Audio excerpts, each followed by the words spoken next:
Good morning, my brothers and sisters. Good morning, and welcome to another Good Morning Grief Devotion. It's Shabbat. Pastor Corey Allen Duncan Sr. So excited to have this wonderful opportunity to come to you today and lead you in a very special way in today's Good Morning Grief Devotion. Hey, this is the daily grief devotion that is strategically designed to help you to navigate through your grief one day at a time. What is grief? I'm so glad you asked. Grief, my brothers and sisters, it is the natural, normal, and necessary response to loss, change, and transition that results in the expression, excuse me, of feelings and emotions. Grief is what you feel on the inside. Mourning is how you reveal it on the outside. Therefore, we don't suppress it, but we express it. We don't ignore it, but we explore it. We don't conceal it, but we reveal it. We don't lock it up, but we let it out. And that's why we shout good morning, because morning is a good thing. And I'm so glad that you are with us on today as we lead you in a very special way. And today's Good Morning Grief Devotion. Excuse me. Excited to have this wonderful opportunity, y'all. As today is day 263. This lesson is for you and for me. We're going to talk about my acceptance changes and deepens. My acceptance changes and deepens. Let's talk about it. Over time, I'm finding that my acceptance of the death is changing. It gets deeper and more nuanced. At first, it was hard to even believe, let alone accept. I kept accepting the person who died to walk. I kept expecting the person who died to walk through the door, but over time I began to accept the death in a factual way. Yes, this precious body is no longer animated by life here on earth. Over time, I'm finding that my acceptance of the death is changing. Elizabeth Kubler-Ross, she came up with the model, the 5 stages of grief. She came up and developed this model. I'm doing research on it now, but she talks about how people navigate through these different stages. Originally, it was for people who had a terminal illness, right? And they would go through these stages, and then somehow it got pushed over to people who experience loss, talking about how they go through those stages or whatever. But she talks about how she found the common thread of stages that people navigate through of denial and anger and depression, bargaining, depression, and acceptance.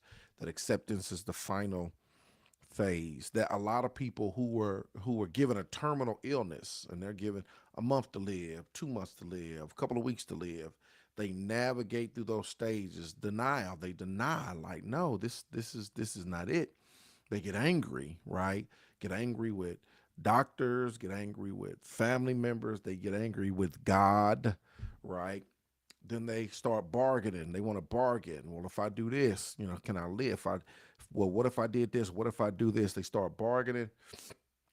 They enter into a time of depression, right? And then ultimately they get to a point of acceptance, just of accepting, this is my fate. I'm going to die. I'm going to die. And as I said, somehow these traits also got passed on to people who lost loved ones. But when you navigate through them, that acceptance,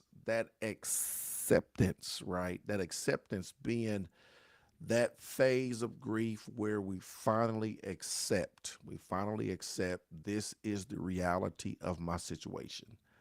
Because whether you got a terminal illness or whether you lost a loved one, a lot of times, yeah, we do. We deny. We deny. We expect them to walk through the door. We'll be like, man, they not dead. I just need to. I need to see them. They gonna wake up for me.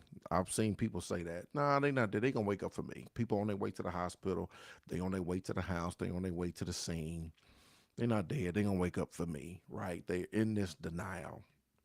And people, they get angry, people get sad, they all this stuff, depression, but they get to a point of acceptance. And I love this lesson because it says that over time, I'm finding that my acceptance of the death is changing. My acceptance of the death is changing. It's getting deeper and more nuanced. At first, it was hard to even believe, let alone accept.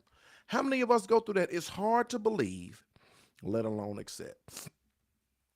And it's hard to believe because of there's this term called muscle memory. And when you do something and you do something for a long time, it becomes muscle memory.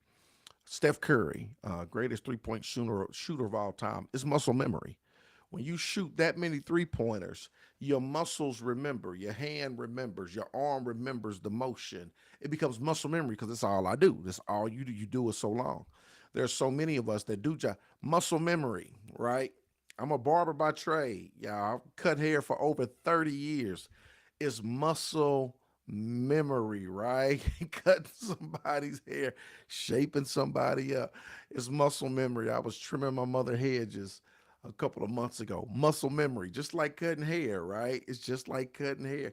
It's muscle memory. Think about it. There are things you do on a daily basis that your muscles just remember the movement. It remembers the motion as muscle memory. What does it got to do with death?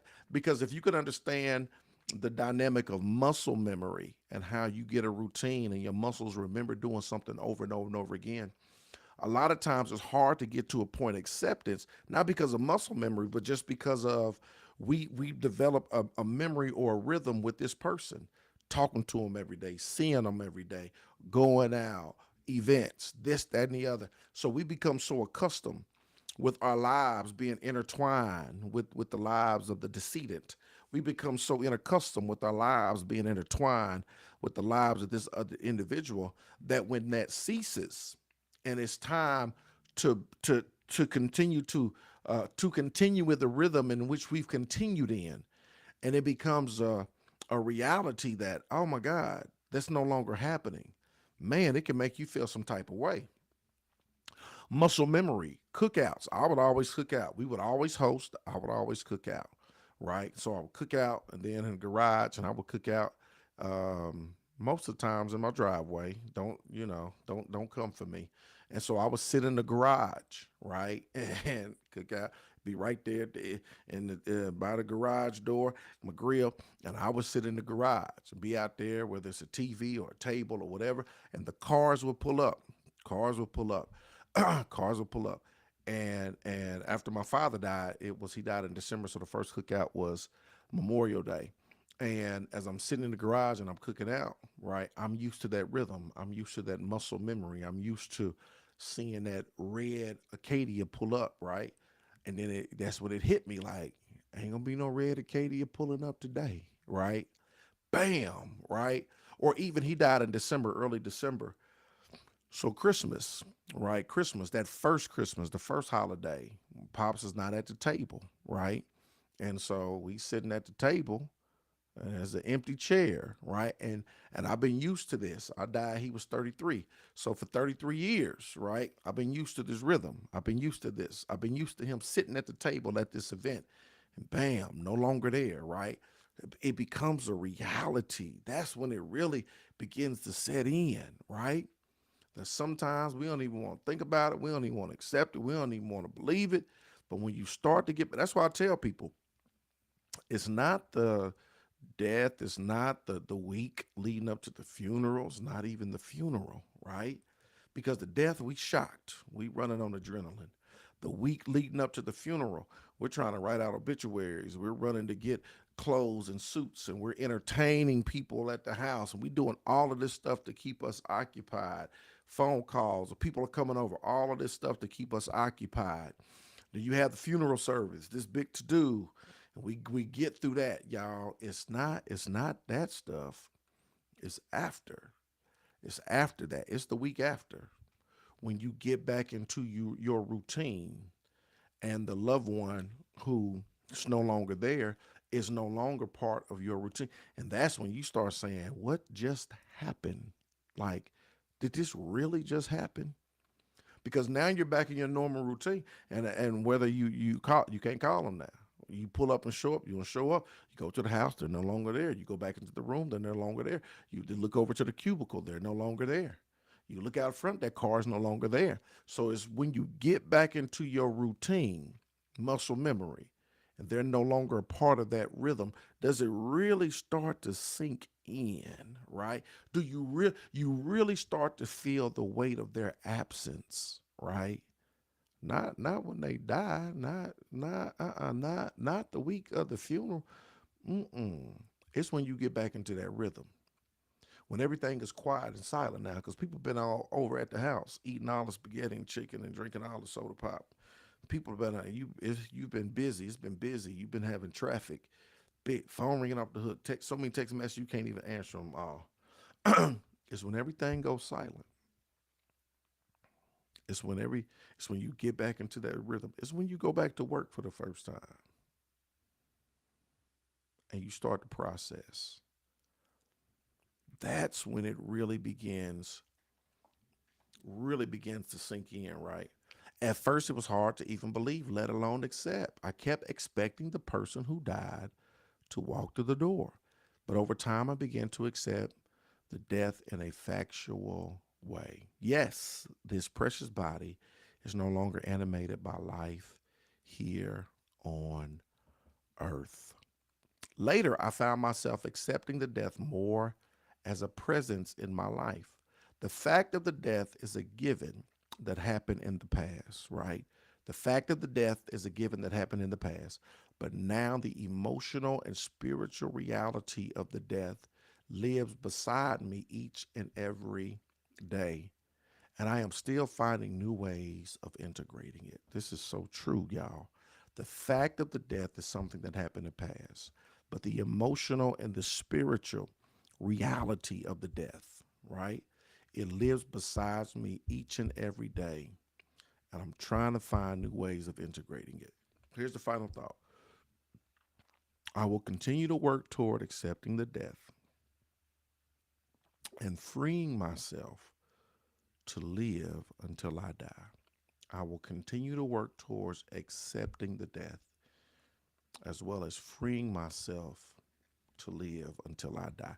Today, my brothers and sisters, is day 263. I told you this lesson is for you and for me. My acceptance changes and my acceptance deepens. If you got any questions, comments, I'll take them at this time. Any questions or comments, I'll take them at this time. I appreciate y'all joining us. Hope and pray that we just continue to be a blessing to you as we navigate through this season of mourning. Hope it makes sense. I hope that it is beneficial, right? Hope it's beneficial.